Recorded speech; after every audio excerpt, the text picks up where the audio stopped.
আলাইহি সাল্লামের হাদিস, যার মধ্যে নামাজ নেই তার মধ্যে ইসলাম নেই। নাম্বার 2, কিয়ামতের দিনে দুটো রাস্তা হবে, একটা রাস্তায় জান্নাতীরা জান্নাতে প্রবেশ করবে আর একটা রাস্তায় জাহান্নামীরা যাবে। জান্নাতীরা জাহান্নামীদেরকে দাঁড় করাবে কি বলে? ফি জান্নাতি ইয়াতাসাআলুনা আনিল মুজরিমিনা মা সালাকাকুম ফি সাকার। তোমরা কেন জাহান্নামে যাচ্ছ? তোমরা বলতে আমরা ভালো লোক, আজকে কেন তোমরা জাহান্নামে প্রবেশ করছো?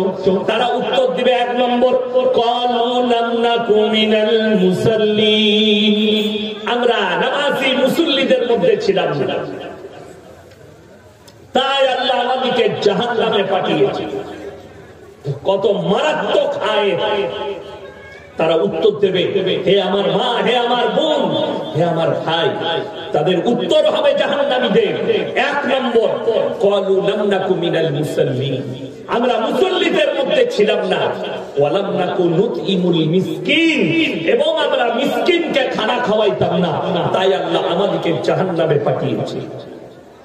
ওয়া কুননা নাখুদু মাআল খাইদিন, যারা এই দাড়ি টুপিওয়ালা দিকে দেখে তারা বলবে আমরা দাড়ি টুপি নামাজি মুসল্লিদের মজাক উড়াতাম, আল্লাহ তাই আমাদেরকে জাহান্নামে পাঠিয়েছে। ওয়া কুননা নুকাজ্জিবু বিয়াউমিদ্দিন, আর আমরা বিচারের দিবসকে মিথ্যা বলে মনে করিতাম, আল্লাহ তাই আমাদেরকে জাহান্নামে পাঠিয়েছে।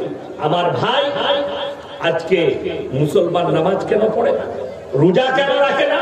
তার মারাত্মক দলিল শুনে নেন। আপনার সম্পর্ক কোরআনের সাথে নেই, আপনার সম্পর্ক রাসূলের হাদিসের সাথে নেই, আপনার সম্পর্ক দ্বীনের সঙ্গে নেই, যার কারণে আপনার এই অবস্থা।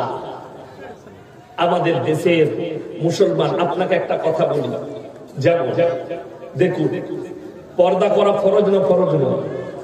কথা বলে না ফরজ। আমি খালি ফরজ গুলো বলে দিচ্ছি আপনাদেরকে। পর্দা করা সমাজে ফরজ একটা নারীর জন্য, এটার নাম পর্দা। আমাকে বলে দেন কোন মৌলবি, যদি কোন বাপের বেটা মৌলবি বলতে পারে এটা নারীদের জন্য পর্দা, আমি আর জীবনে মালদা ডিস্ট্রিক্টে কাল থেকে আর বক্তব্য দেবো। আমার এখনো 1 মাস রোজার আগের দিন পর্যন্ত ডেট আছে, তার মধ্যে বেশিরভাগ ডেট আমার উত্তরবঙ্গে আছে। আমি দক্ষিণবঙ্গের মানুষ, বর্ধমান জেলা, যেখানে পানাগড় মিলিটারি ক্যাম্প আছে, ভারতবর্ষের মারাত্মক ক্যাম্প, সেই পাশেই আমার বাড়ি। আপনি অবাক হবেন, আপনাদিকে বলে যায়, হে আমার ভাই, হে আমার ভাবু, আপনি কি মনে করছেন বেঈমান কাফেররা চুপচাপ বসে আছে? না, আপনার উপরে ধ্যান রেখেছে। দেখুন, তারা ঠান্ডা মাথায় কত মারাত্মক কাজ করেছে। আপনি ইসলামের মধ্যে দাখিল আছেন, আপনাকে দিয়ে পান করাচ্ছে, আপনি বলুন তো এইটা ছেড়ে দেন। কিন্তু মারাত্মক বলে দিন, এই যে জলসা করার পরে মেলা বসিয়েছে, এই মেলাতে যে নারী পুরুষগুলো ঘুরছে এরা সব অমুসলিম না মুসলমান? কথা বলে না, এরা সব আমাদের মুসলমান। আপনারা জানেন ইসলামে মেলা হারাম, ইসলামে মেলা হারাম। তার মারাত্মক কারণ হচ্ছে একজন নারী আর পুরুষ পর নারী আর পর পুরুষ নির্জনে এক কাছে হলে তৃতীয় ব্যক্তি যে হাজির দেয় তার নাম হচ্ছে শয়তান। আর কোরআনে সূরা ইউসুফের 1ম পৃষ্ঠায় আছে, ইন্নাশ শাইতানা লিল ইনসানি আদুউম মুবিন, শয়তান হচ্ছে মানুষের প্রকাশ্য দুশমন। সেই দুশমনকে দাওয়াত দিয়েছেন মেলা বসিয়ে। হয়তো মনে হবে গরিব মানুষ দোকান বসিয়ে খাচ্ছে, দোকান বসা, কিন্তু আপনার মেয়ে বেপরদা ভাবে ওখানে ঘুরে বেড়াচ্ছে, আপনার বিবি বেপরদা ভাবে ঘুরে বেড়াচ্ছে। পর্দার একটা মারাত্মক দিক আনা হয়েছে। নারীর মর্যাদার জন্য আল্লাহ একটা সূরা অবতীর্ণ করেছেন, সূরা নিসা। এতে নারীর মর্যাদা, নারীর ইজ্জতের কথা বলা হয়েছে, মা চিনানো হয়েছে, বোন চিনানো হয়েছে। যে বেঈমান কাফেররা বলছে এরা মায়ের সঙ্গে বিয়ে করে, এরা বোনের সঙ্গে বিয়ে করে। আমরা কেউ বোনকে বিয়ে করি? কথা বলে না, আমরা বোনকে বিয়ে করি? হারাম। ওই জন্য আপনার কাছে কোরআনের শিক্ষা না থাকার কারণে, আপনার কাছে দ্বীনি শিক্ষা না থাকার কারণে রাস্তাঘাটে বাজারে একটা বেঈমান কাফেরকে উত্তর দিতে পারেন না। যারা বলে যে তুমি তোমাদের বোনকে বিয়ে করো, আমি আমার ফুপুর মেয়েকে বিয়ে করেছি। আচ্ছা, এরকম অনেক লোক আছে না নাই, মামার বোনকে বিয়ে করেছে, চাচার বোনকে বিয়ে করেছে। আচ্ছা, সেগুলো কিন্তু রক্ত সম্পর্ক নয়। এটা বুঝাবেন অমুসলিম ভাইকে, কি রক্ত সম্পর্ক নেই। আর বিহারে আমার মোবাইলে রেকর্ডিং আছে, বিহার আর ঝাড়খণ্ডে একটা মেয়ে তার নিজের বাপকে বিয়ে করেছে, সেটা সনাতনী ধর্মের মেয়ে। মোবাইলে আমার কাছে রেকর্ড আছে, আমার নামে কেস টুকু আমি আদালতে দেখিয়ে দেব, ভিডিও বানাবো। আমি এটা গল্প বলি নাই, কিন্তু কোরআন খুলবেন আপনি, তাকে মানে কোরআন খুলে দেখান, 4 পারা শেষ পৃষ্ঠা, হাতের পর থেকে সূরা নিসা, হুররিমাত আলাইকুম উম্মাহাতুকুম ওয়া বানাতুকুম ওয়া খালাতুকুম ওয়া বানাতুল আখি ওয়া বানাতুল উখতি, আল্লাহ পুরো চ্যাপ্টার দিলেন কার সঙ্গে তোমার বিয়ে করা না যায়, কার সঙ্গে জায়েজ আছে, কার সঙ্গে হারাম, কার সঙ্গে হালাল।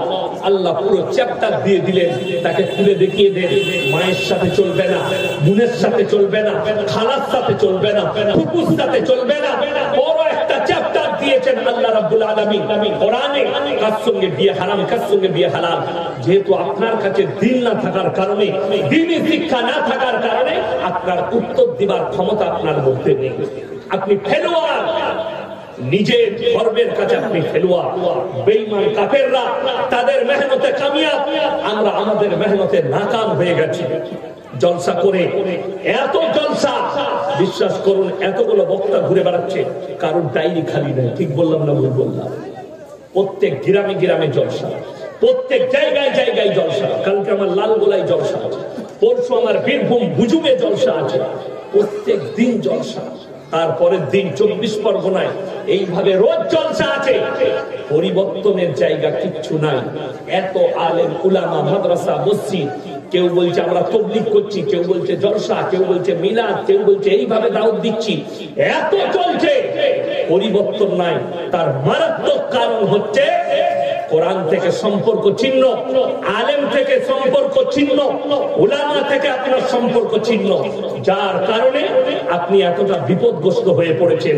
আপনার কাছে নামাজ আছে তো হারাম হালালের বিচার নেই, আপনার কাছে হারাম হালাল বিচার আছে তো আপনার মধ্যে নামাজ নেই, আর আপনি নিজেকে মুমিন ঘোষণা করে সমাজের বুকে বাস করছেন, আল্লাহর নবীর উম্মত ভেবে আপনি বসবাস করছেন। আর বেঈমান কাফেররা ঠান্ডা মাথায় আপনার ব্রেনে কাজ করে যাচ্ছে। এ আমার মায়েরা, আমার বোনেরা শুনলেন তারা মেহনতে কিভাবে কামিয়াব হয়েছে। আশা করি আপনাদের এলাকায় গ্রুপ লোন, বন্ধন লোন নাই, আছে না নাই? আছে। এরপর বলুন, রাগ করবেন না, বাস্তব কথা বলছি। ইমাম সাহেব কে আছে? এই দেখেন ভাইজান ইমাম। আচ্ছা, আপনারা ইমানদারির সঙ্গে বলুন তো, এই ইমাম সাহেবের স্ত্রী নিশ্চয়ই গ্রুপ লোন করে? প্রমাণ দিতে পারবেন? জোরে বলুন না সুবহানাল্লাহ। ইমাম সাহেবকে কত বেতন দেন আমি জিজ্ঞেস করব না, ওটা আপনারা ইনসাফ করবেন। কিন্তু আমি বলছি ইনসাফের সঙ্গে শুনে নেন, মৌলবীর বিবিকে রাস্তায় বেরিয়ে 6000 বেতন দেয় কমের লোক। হে মুসলিম সমাজ, তোমরা ইমামকে সব থেকে কম বেতন দাও, তারপরও তার বিবিকে রাস্তায় বেরিয়ে গ্রুপ লোন, বন্ধন লোন করতে হয় না। তুমি মাসে 30,000 রোজগার করো, 20,000 রোজগার করো, তুমি কেরলে কাজ করে 50,000 রোজগার করো, তারপরও তোমার বউকে রাস্তায় বার করেছ গ্রুপ লোন আর বন্ধন লোন নেই। আজকে 10টা করে মেয়ে গ্রুপ করেছে, গ্রুপ আর গ্রুপ লোন নিচ্ছে। গ্রুপ লোন নিয়ে তাদের মধ্যে একজন হেড হয়েছে 10 জনের মধ্যে, আর 9টা মেয়ে তাকে ম্যাডাম বলে ডাকে। সে দেখে এমনি স্কুলের ম্যাডাম হতে পারি নাই, আমি সুদ খাবার ম্যাডাম হয়েছি। বিরাট ব্যাপার, 9 জন ম্যাডাম বলে ডাকছে, ওর বিরাট ব্যাপার। ম্যাডাম বলছে না সম্মান বেড়ে গেল, নাউজুবিল্লাহ, তুমি সুদ খাবার ম্যাডাম হয়েছ। বেঈমান কাফেররা আপনার ঘরে ঘরে সুদ ঢুকিয়ে দিল। যদি মনে করেন মৌলভী সাহেব আমাদের সংসার কি করে চলবে, তো তুমি মনে রেখো রাসূল সাল্লাল্লাহু আলাইহি সাল্লামের হাদিস, যারা 5 ওয়াক্তের নামাজি হবে মৃত্যুকাল পর্যন্ত আল্লাহ তাদের রুজিতে কোনদিন কমি দিবে না। জোরে বলুন সুবহানাল্লাহ। এটা রাসূলের সহিহ হাদিস। আল্লাহর নবী সাল্লাল্লাহু আলাইহি সাল্লাম হাদিস বর্ণনা করলেন, যারা আল্লাহর রাস্তায় দ্বীনের পথে থাকবে মৃত্যুকাল পর্যন্ত আল্লাহ তাদেরকে ইজ্জতের রুজি দান করবেন। জোরে বলুন সুবহানাল্লাহ।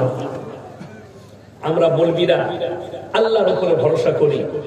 5,000, 6,000, 2,000 3000 যেটাই দাও, আমরা সেইটার উপরে ভরসা করে, আল্লাহর উপরে বিশ্বাস রেখে, আমরা হালাল রুজির উপরে, রিজকের উপরে বিশ্বাস রেখে চলি।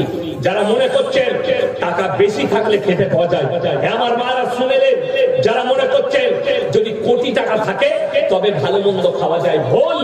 যদি এটা তোমার দিমাগে থাকে, সকালবেলায় উঠে মালদা টাউনে চলে যাও, রাতবাড়ি রোডটাই দেখবে 100টা বড় লোক সকালবেলায় মর্নিং ওয়াক করছে, 100টা কোটিপতি সকালবেলায় আন্ডার প্যান্ট পরে ছুটছে। কি হলো? সুগার, ডাক্তারে বলেছে 3.5 কিলোমিটার ছোটগা, দিনে 10 লাখ টাকা ইনকাম করে, কিন্তু আন্ডার প্যান্ট পরে ভোরের বেলায় ছুটতে হয়। তাকে জিজ্ঞেস করবেন কি খাসি না দেশি মুরগি, পুরা রুটি আর করেলা ভাজি খায়। আর তার যে কর্মচারী আছে তাদেরকে আল্লাহ বলেছে তোর প্লেটে যা জুড়বে তাই খাবি। এটার নাম হচ্ছে রুজির মালিক আল্লাহ।